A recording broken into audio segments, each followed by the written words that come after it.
Before we examine how Plato represented Protagoras, which we will do in the next section, I want to spend a moment with what little we actually have from Protagoras himself.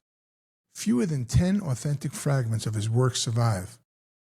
But scholars like Guthrie, Bonazzi, and Barney argue that they are enough to reveal something that the standard account tends to obscure.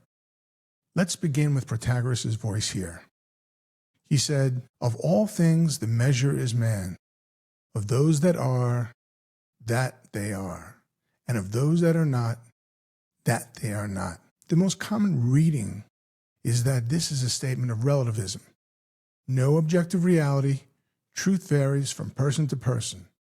But Guthrie, Barney, and Mauro Bonazzi all challenge this theory. Bonazzi argues that man here refers not to an abstract universal subject, but to each individual human being in context, and that measure means the standard by which things present themselves, not the creator of divine truth. On this reading, human experience and collective judgment are the only legitimate criteria we have, and the political implication, Guthrie argues, is that no human being has privileged access to truth, and therefore no human being has the right to rule on that basis. The next fragment, he stated as follows: "About the gods, I am unable to know either that they exist or that they do not exist, or what form they might have, for there is much to prevent knowledge, the obscurity of the subject, and the shortness of human life." Professor Bonazzi is careful about what this Protagorean statement means.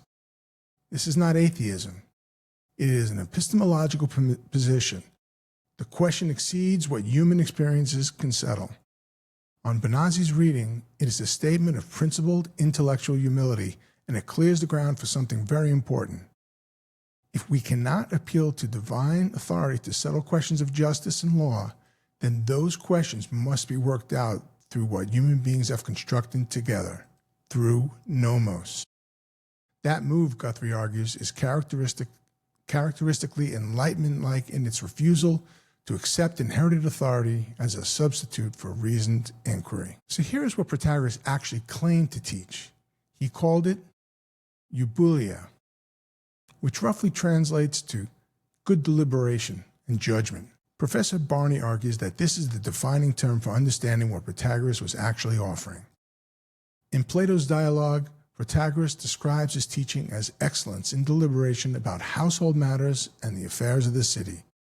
How to be the most capable in both action and speech. Barney notes this phrasing is almost identical to how Thucydides describes the leader Pericles. Protagoras, on her reading, was offering to produce the next generation of democratic statement. Now here is what Bonazzi's reading services that is genuinely surprising. Protagoras, who was routinely cited as the founding theorist of progress through accumulated technical skills, technē, was actually skeptical of technē as sufficient. According to Plato's Protagoras, he criticized Hippias and Prodicus for teaching arithmetic, geometry, and astronomy, arguing these disciplines would not sufficiently serve the average citizen.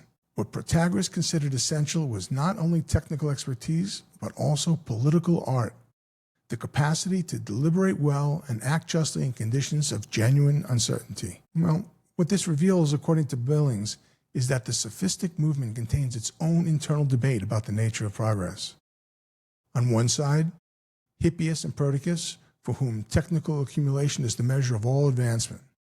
Well, then on the other side, Protagoras, for whom technical capability without political wisdom is not progress, but actually danger. Billings argues that this internal debate maps into a question very much alive today, and I will leave that observation up to you.